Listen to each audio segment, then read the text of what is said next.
नमस्कार जी सभी को। हैप्पी करवा चौथ। आज हम करवा चौथ की कथा सुनेंगे। आइए शुरू करते हैं। बहुत समय पहले की बात है। एक साहूकार के 7 बेटे और उनकी एक बहन करवा थी। सभी सातों भाई अपनी बहन से बहुत प्यार करते थे, यहाँ तक कि वे पहले उसे खाना खिलाते और बाद में स्वयं खाते थे। एक बार उनकी बहन ससुराल से मायके आई हुई थी।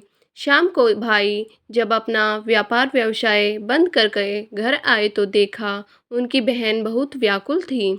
सभी भाई खाना खाने बैठे और अपनी बहन से भी खाने का आग्रह करने लगे, लेकिन बहन ने बताया कि उसका आज करवा चौथ का निर्जल व्रत है और वह खाना सिर्फ चांद को देखकर ही खाएगी। क्योंकि चंद्रमा अभी तक निकला नहीं है, इसलिए वह भूखी प्यासी व्याकुल बैठी हुई थी। सबसे छोटे भाई को अपनी बहन की हालत देखी नहीं जा रही थी, तो वह दूर पीपल के पेड़ पर एक दीपक जलाकर छलनी की ओट में रख देता है। दूर से देखने पर वह ऐसा प्रतीत होता है कि जैसे चतुर्थी का चांद दिख रहा हो। इसके बाद भाई अपनी बहन को बताता है कि चांद निकल आया है, तुम अर्घ देने के बाद भोजन कर सकती हो। बहन खुशी के मारे सीढ़ियों पर चढ़कर चांद को देखती है, उसे अर्घ्य देकर खाना खाने बैठ जाती है। वह पहला टुकड़ा मुंह में डालती है तो उसे छींक आ जाती है, दूसरा टुकड़ा डालती है तो उसमें बाल निकल आता है, और जैसे ही तीसरा टुकड़ा मुंह में डालने की कोशिश करती है तो उसके पति की मृत्यु का समाचार उसे मिलता है। वह बौखला जाती है। उसकी भाभी उसे सच्चाई से अवगत कराती है कि उसके साथ ऐसा क्यों हुआ।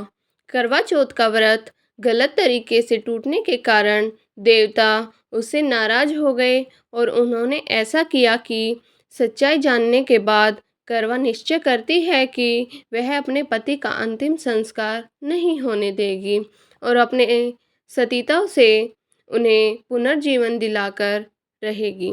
वह पूरे 1 साल तक अपने पति के शव के पास बैठी रहती है, उसकी देखभाल करती है। उसके ऊपर उगने वाली सुई नुमा घास को वह एकत्रित करती जाती है। 1 साल बाद फिर करवा चौथ का दिन आता है। उसकी सभी भाभियाँ करवा चौथ का व्रत रखती हैं। जब भाभियाँ उससे आशीर्वाद लेने आती हैं तो वे प्रत्येक भाभी से यम सुई ले लो, पिया सुई दे दो, मुझे मुझे भी अपने जैसे सुहागिन बना दो कहती है, लेकिन हर बार उसे अगली भाभी से आग्रह करने का कहकर चली जाती है।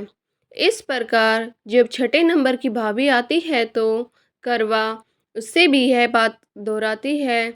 यह भाभी उसे बताती है कि चूंकि सबसे छोटे भाई की वजह से उसका व्रत टूटा था, अतः उसकी पत्नी में ही शक्ति है कि वह तुम्हारे पति को दोबारा जीवित कर सकती है।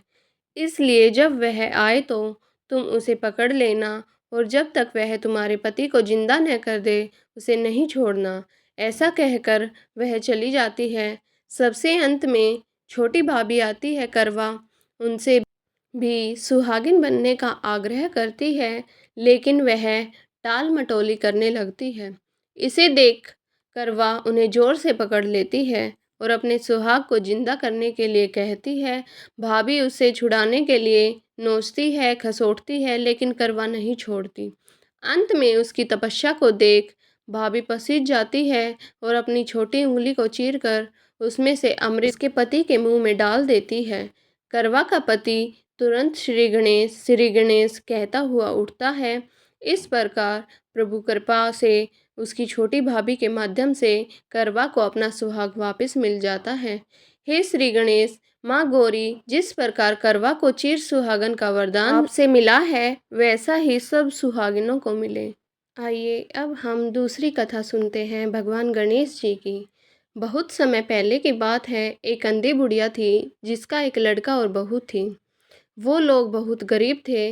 वह अंधी बुढ़िया रोजाना गणेश जी की पूजा किया करती थी। गणेश जी उसे बुढ़िया से प्रसन्न होकर एक दिन साक्षात सन्मुख आकर कहते हैं कि मैं आपकी पूजा से प्रसन्न हूँ, आपको जो वर मांगना है वो मांग ले। बुढ़िया कहती है, मुझे मांगना नहीं आता तो कैसे और क्या मांगूं। तब गणेश जी बोले कि अपने बेटे बहू से पूछ कर मांग ले। तब बुढ़िया ने अपने पुत्र और वधू से पूछा तो बेटा बोला कि धन मांग ले। बहू ने कहा कि पोता मांग ले। तब बुढ़िया ने सोचा कि ये तो अपने अपने मतलब की बातें कर रहे हैं। फिर बुढ़िया ने पड़ोसियों से पूछा तो पड़ोसियों ने कहा कि बुढ़िया, तेरी थोड़ी सी जिंदगी बची है, क्यों मांगे धन और पोता। तू तो केवल अपने नेत्र मांग ले, जिससे तेरी बाकी की जिंदगी सुख से व्यतीत हो जाए। उस बुढ़िया ने बेटा और बहू तथा पड़ोसियों की बातें सुनकर घर में जाकर सोचा कि क्यों न ऐसी चीज मांग लूं जिसमें बेटा, बहू और मेरा सबका ही भला हो। जब दूसरे दिन गणेश जी आए और बोले कि आपको क्या मांगना है, कृपा बताइए। हमारा वचन है, जो आप मांगेगी सो वो हो जाएगा।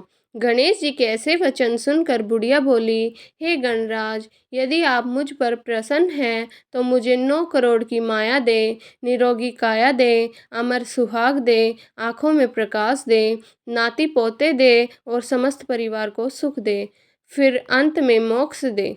बुढ़िया की बात सुनकर गणेश जी बोले, बुढ़िया माँ, तूने तो मुझे ठग लिया। खैर, जो कुछ तूने मांग लिया वह सभी तुझे मिलेगा। यूँ कहकर गणेश जी अंतर्ध्यान हो गए। हे गणेश जी, जैसे बुढ़िया माँ को मांगे अनुसार आपने सब कुछ दे दिया, वैसा ही देना और हमको भी देने की कृपा करना। यह कहानी यहीं समाप्त होती है। अगर आपको वीडियो अच्छी लगी हो तो कृपया चैनल को सब्सक्राइब करें, लाइक करें, शेयर करें, कमेंट करें। धन्यवाद।